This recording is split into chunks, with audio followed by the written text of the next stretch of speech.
So the topic of today's sermon is not to be fooled. There's a couple situations that happen in everyday life, or to a lot of people, such as you have a boyfriend or a girlfriend, husband or wife, and they cheat on you. Then they come back and they say, I'm sorry, I love you, I didn't mean it, I'll never do it again.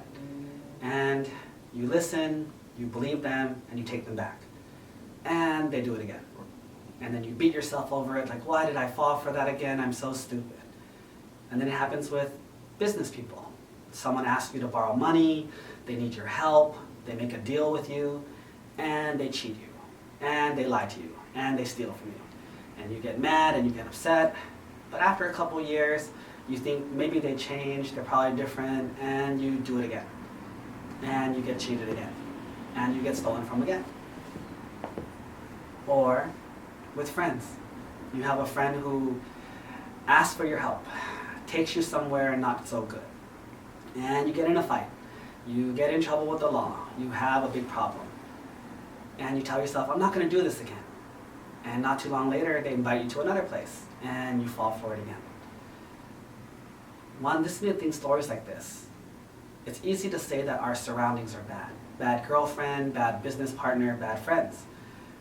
However, the person who allows themselves to get fooled over and over, they're the person to blame.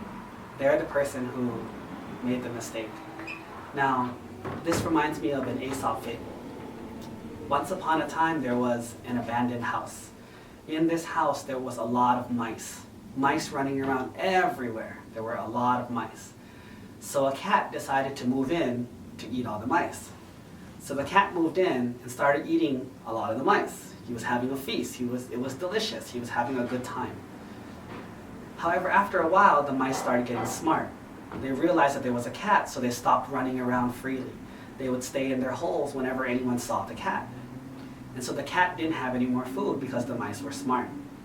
So the cat was smart too. So he decided to come up with a trick. He climbed up on a ledge, like let's say a ledge like this, and hung down from his feet and pretended to be dead. Just hanging there for a long time. Until the mouse or the mice were curious. And he came out and he looked up and he saw a cat hanging there, almost lifeless, almost dead. But the mouse was smart.